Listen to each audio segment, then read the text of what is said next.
Pastaruoju metu mes ir visi kalbam, ir mūsų valdžiažmogiai šneka apie tai, kad praktiškai trečdalis Lietuvos išvažiavo, išbėgo, pabėgo į užsienius, į Angliją, Norvegiją, Švediją, Daniją, kur tik tai mūsų lietuviukų nėra.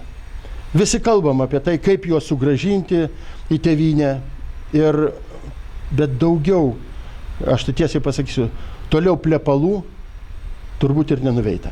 Ir šiandieną mes tikrai radom įdomų tokį aukso perliuką, sakykime, jauną šeimą, kuri,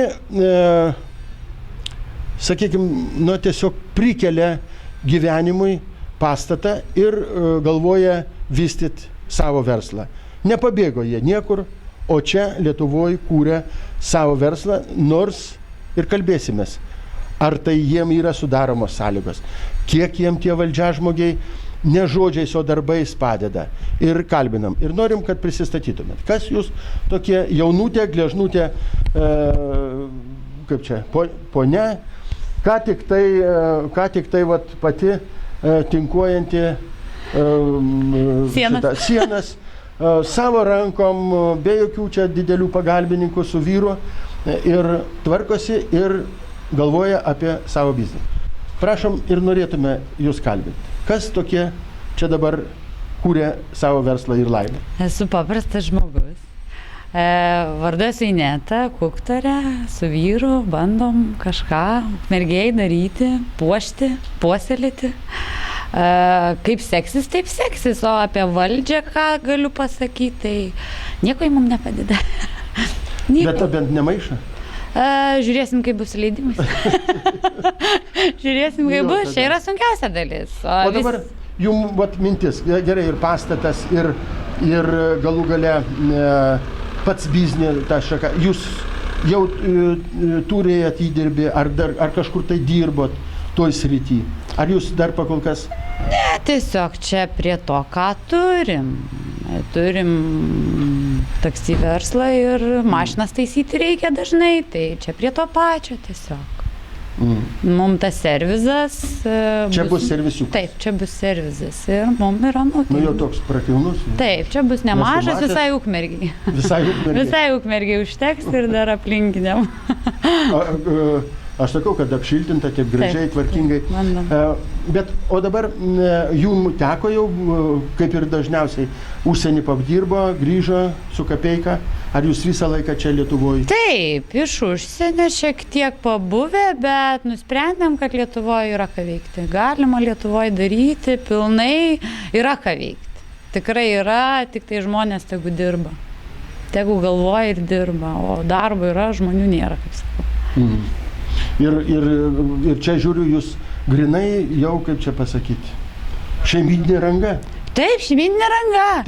Visi mus mato galbūt pasipuošusius gražius gatvėje, o iš esmės atrodom tai viso sunkaus mūsų darbo nemato. Gerai, tai o dabar jūsų taksi verslas dar nesivysto čia? Yra Ukmergės taksi mūsų. Jūsų Ukmergės taksi. O čia jau jūsų, kaip čia pasakyti? Čia ir bus pavadinimas taksi servizas. Taip ir bus. Taip. Taksi servisas. Taip, bet jisai skirtas ir firma. Taip. Nu ir gerai, dabar nepavargstat? Pavargstam. O ką daryti? Taip reikia. Visur pavargsi. Ar į užsienį išvažiuosi, ten dar labiau pavargsi. Ar čionai, bet svargsi savo, o ne kažkam. Bet jūs specialybė, jeigu taip nepaslaptis? Aš teisininkas. Teisininkas? Taip, bakalaurą turiu teisės. Taip. Įdomu. Kodėl? Nedirbat pagal specialybę?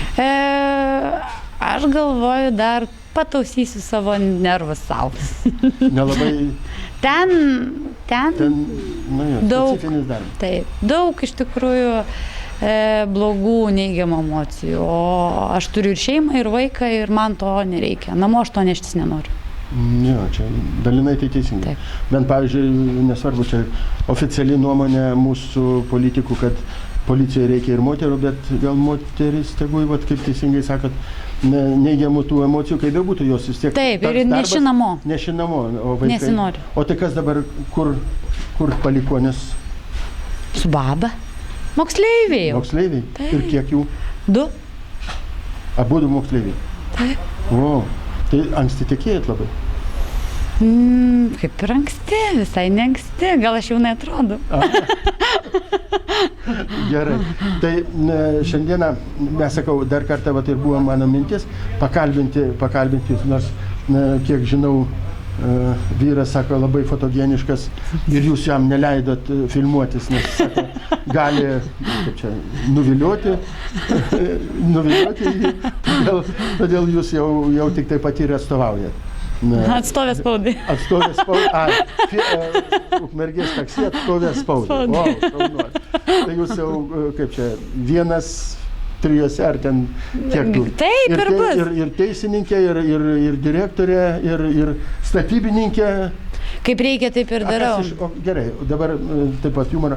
O gerai, tai, kaip pasakyti, jaunam žmogui aš dabar pasakyčiau, paimk šitą kelnę, tinkuok gipso plokštę tą, nelabai, aš bei garantuoju, iš 10, gal vieną kokią atsirastų. O kas jūs išmokė? Niekas, gyvenimas, gal aš nežinau, parodė ir darai, tai... Negi čia sudėtinga paimti kelnį ir tepti ant sienos. Nėra čia taip sudėtinga, aš galvoju. Kitai dabar išeikim gatvėj, pasiūlykim moterį, paimti kelnę ir tinkuok. Kai savo darai, kažkaip nebegalvoji. Čia ar nagai nuluš, ar blakstienos nukris, nesvarbu. Kaip jūsų nagai? Apkrytė, nieko susitvarkys. Aš tau turi tendenciją augti. Tai gerai, kada jau mes galėtume, čia jau atvežti savo mašiną?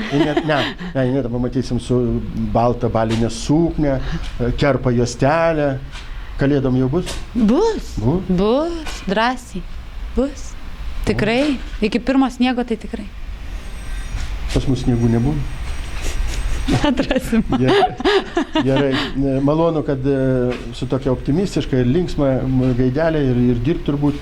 Vyrui jūs nenubodė turbūt, ne? Kiek aš jam, tiek jis man. Bet kad jis ar irgi toks pat linksmas? Taip, žinoma, esam tokie. Kitaip nekurtume. Vaikai, kaip vaikai? Irgi tokie pat? Tikiuosi bus. Dirbti nelabai dar nori. Ateis laikas, ateis. Dabar laimokosi, o po to. Tai ką, mes turbūt šiandieną dar parodysim, ką jauni žmonės, jų energiją gali padaryti.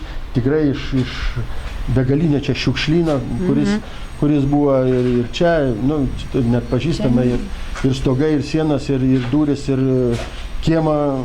Kiek jūs čia šiukšlių išvežėt? Daug. 5 mašinos, man atrodo. Vien tik šiukšlių. Tai ką, belieka jums linkėti kuo geriausios sėkmės. Ačiū. Kad puošiat, tvarkot mūsų gimtąjį miestą. O mes jau tada seksim jūs ir žiūrėsim, kaip jums sekasi. Gerai, dėkui. Ačiū. Iki įkurtųjų turbūt. Taip. Gerai. Ačiū žiūrovam ir turbūt visus netą kviečia. Žinoma.